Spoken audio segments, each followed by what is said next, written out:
Welcome back everyone to the video series on Google Forms. So as of now we have become little pro on how to make and create Google Forms and use various features, customize it, sections and logics, right? So in this video we are going to learn the sharing and collaboration feature of the Google Forms. So let's try doing this. For this I have already created a form.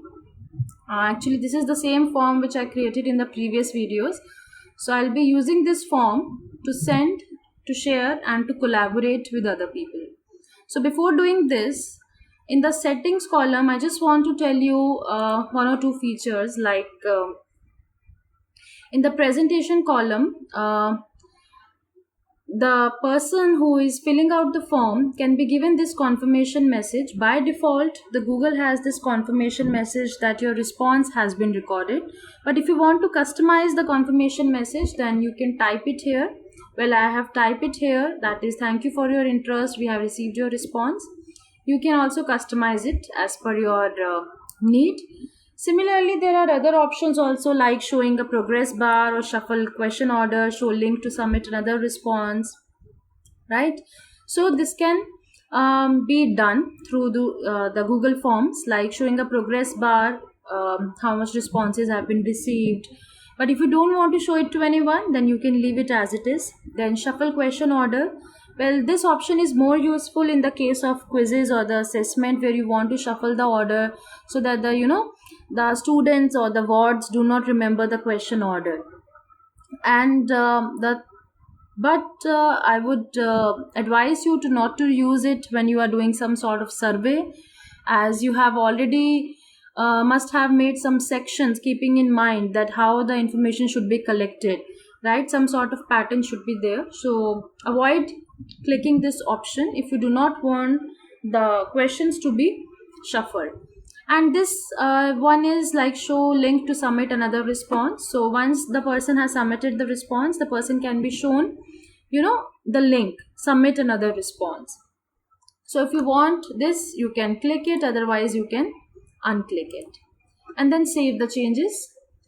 Now it comes to sending the Google form. So on the top right hand side of this window, you can see a button send. Just click on this button. It will show you these three options, right? You can send via an email or a link or embedded HTML, right? To send via email, you can enter somebody's email ID, right? Like I enter xyz at gmail.com. Well, it's a hypothetical email ID. You have to enter a correct email ID. Then the subject of the email ID would be like feedback form, and the message, the default messages, I have invited you to fill out a form. You can always customize the message like dear participant, I have invited you to fill out the form, right? And whatever you want to do this with, much regards, etc., right? So and you can include the form in email, include form in email. You can always use this option, and then you can send by clicking on this button. But before we send, I'll show you a couple of other options also. That is, you can share this form directly to the Facebook, right? So you just click on this Facebook button. If you have a Facebook account, you will be redirected to your Facebook account, which is obviously would be linked to your Google account. Then you can post this form as your story or your news feed, whatever you want. Similarly, this form can be shared via Twitter. So click on this button to share on the Twitter if you have an account. You can do it very easily. Then comes the second main option, that is link. So this is the link of your form. You can just copy and paste the link wherever you want, in the text message, in the WhatsApp message, on any of your social media platform like your blog or Facebook, Instagram, whatever, right? So you can post this link, but my advice is always to use this shorten URL, right? You can click on this button shorten URL and then you can use this link. So why I'm preferring this, because if you, let's say, want to give the link to somebody in a text message or a WhatsApp message, the link will be too long, right? And if you are giving a shortened URL, it is more convenient. And also in posters for registration event, for registering in an event, you have made a poster, or for feedback form you have made a poster. It's always easy and convenient to insert a shortened URL. So use this feature, shorten URL, copy and paste it, and you can send to the people who are in contact with you, right? Through phone or email, whatever you want. This is the next feature, which is embed HTML. Well, this is one of the, I would say, very useful features of the Google form and the least used, right? So before I give you how to use it, I'll tell you how to use it. I would like to give you a description, or I would like to illustrate you that how does it work. So uh, friends, you must have seen the websites of certain organizations, certain institutions, that they have some sort of form to be filled up, right? Like a query form. Do you have a query? Like, do you need any assistance? Submit your feedback, sort of those forms, right? So how it happens, this is the HTML link of this Google form. What you have to do, just copy this link and paste it on the HTML page, that is the coded version page of your website, and then just run this link, refresh it, and you will see a Google form is displayed on your website. It's very simple, and you can always adjust the height and width. You can increase and decrease the height and width of the Google form. That is how basically you want it to appear on the website. So I'm repeating again, just copy this embedded HTML link to the HTML page of the website and just run this link. So this is how it can be used. Why it is required, or why it should be used?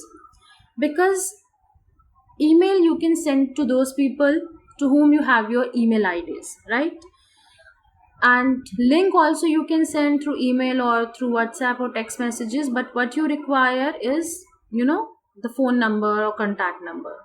Similarly, the link can also be posted on Facebook and Twitter, but it can be accessed only by the people who are friends with you or who are in your group, right? But what is the purpose of embedding HTML link onto your website? That whosoever visits your website, may be known or unknown to you, can fill out the form if they feel that there is such requirement. If they feel that they have some sort of query relating to, say, admissions, they can post that here. And if they feel that a feedback should be given, if they need some assistance, they can fill out the form.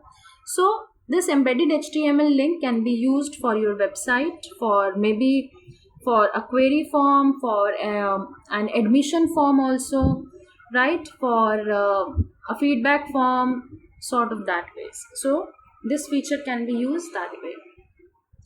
So now let's come back to this send via email, right? So this form will be sent to the concerned person over the email, and from this button you can add the collaborators, right? Add collaborators, and once you click on the email ID, that will be done. So yes, so you can add the people to collaborate and to fill out the form, include form in mail, and you can just simply send it. Send. So the form is sent from your site and must have been received by the other person if the email ID is correct. So this is how the form is shared, and the other people can be made collaborators. The purpose of making other people as collaborator is to make them editors of the form. They can also have access to the information. They can, change or alter the form or the response sheet, whatever they want to do that with. So this is all in this video. Very hopeful that this information should have been very useful for you people. So enjoy and keep using Google Forms for your office work as well as for your personal work. Thank you so much.